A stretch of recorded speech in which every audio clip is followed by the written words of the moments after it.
Interracial relationships and interracial marriages have always been regarded as controversial. They have only been legal for a total of 49 years. There were state laws in place that banned interracial relationships until 1967. A poll conducted by the Gallup Company in 1965 revealed that 58% of whites in the North favored banning interracial marriage, while 72% of whites in the South favored banning interracial marriage as well. The Supreme Court case Loving v.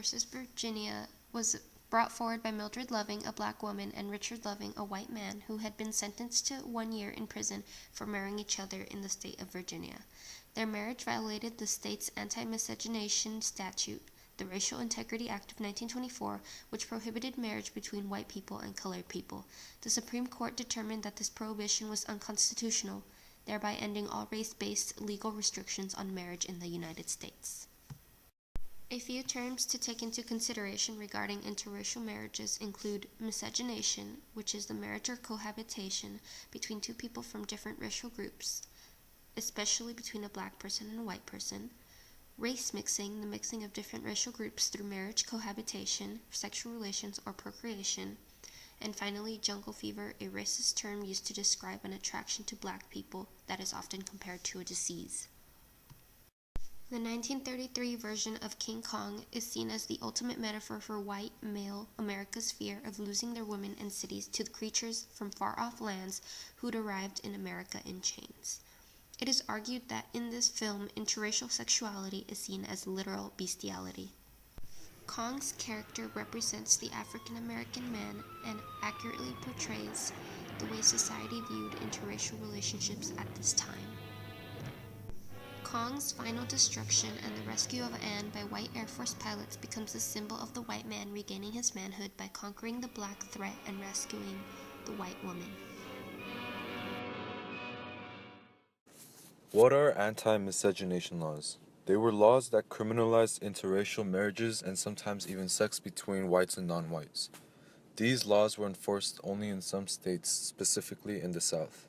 The historical drama film Loving portrays the courage and dedication of an interracial couple, Richard and Mildred Loving, who got married and then spent the next 9 years of their marriage fighting for the right to live as a family in Virginia. Richard Loving, a white man living in Virginia, fell in love with the black woman, Mildred Jeter. Knowing they would violate Virginia's Integrity Act of 1924, they got married in Washington, D.C. in June 1958 and returned to Virginia. Not long after, they are arrested by sheriffs who told them their marriage license had no validity in Virginia.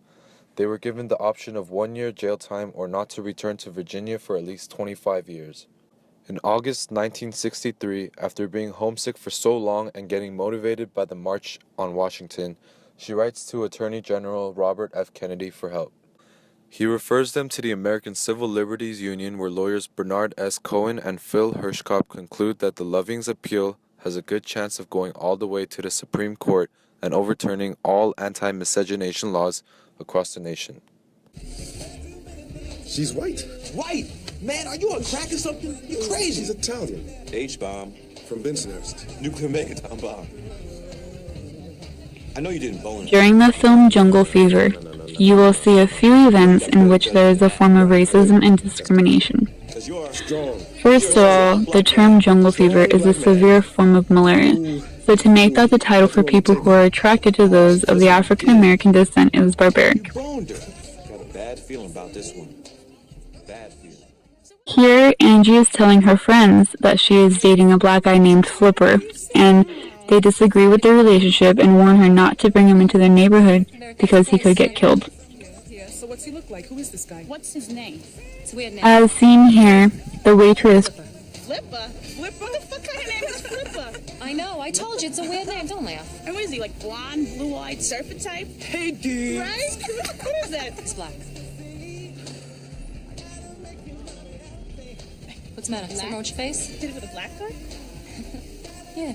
If your father ever found out, I don't know. Yeah, well, he's not gonna. No, of course not. Of course not. No, not from... Keep it quiet. I mean, look at Gina. Gina who? She brought that guy into the neighborhood, that black guy. Look what they did to him. Fucking talking about that Puerto Rican crackhead for? Whatever. I mean, she brought him into the neighborhood, and they killed the guy. You gotta be careful. I don't think she's stupid enough to bring him into the neighborhood, Denise. Or whatever. I'm just saying, our lips are sealed. Personally, I think it's pretty disgusting. Really? Yeah, I think it's gross. I mean, how could... Hey, me, myself, personally, I mean, I could never. As seen here, the waitress refuses to serve them because she doesn't agree that the two are dating, causing a slight altercation at the restaurant. Take my order. Matter of fact, you could have taken my order 30 minutes ago when I sat my black ass in this chair. Your order. Excuse me. Do you have a problem? Yes, I do have a problem, to be honest with you. Fake, tired brothers like you coming in here, that's so typical. I can't even believe you brought her stringy hair ass up here to eat. Oh, let me tell you something. First of all, Miss Al Why Sharpton, you don't have... It's not your business who I bring in here. It's not your business. You are a waitress. Your job is to wait. Today's specials are Maryland crab cakes, Creole shrimp gumbo, and blackened catfish. I suggest you have a blackened catfish. Well, I suggest you find the manager. Oh, you want my manager? I want your manager. Oh, it's like that, right? That's the other All right, mother. I want fine, manager. fine. You get more. Hi, my name is Johnny Marshikoff, and I'm a Russian American, currently in a interracial relationship with a Vietnamese girl. What is your opinion on interracial relationships? I'm all for it. We live in a country that's like a melting pot, so in order to go for that different change, we got to continuously accept that different is a good thing. How do you think society views it? Society depends on our generations. We're all for it in our generation, but the baby boomers, such as our grandparents, they're probably not. Have you experienced any negativity due to your interracial relationship? Yeah, there's if you share like a lot of differences with people, it's a good thing that will keep a relationship strong. Of course, you got to have some similarities, but to have differences is a good thing too. Did you grow up in an ethnically diverse environment? No. What do you think some stereotypes of interracial relationships are?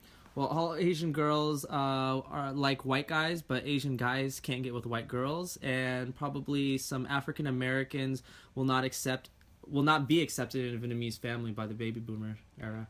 How would you encounter interracial relationships if it was brought up negatively? I'll first tell them to keep their mind open and to see if they were ever broken by some other culture or some other person from a different background.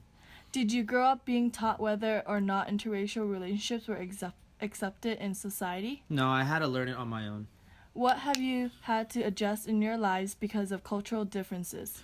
The way I introduce myself in front of the elderly. Do you think it is more acceptable to be in an interracial relationship now than it was before? Yes, because of our generation. Do you have any second thoughts of being in an interracial relationship? No, because in Orange County there's no Russian girls here.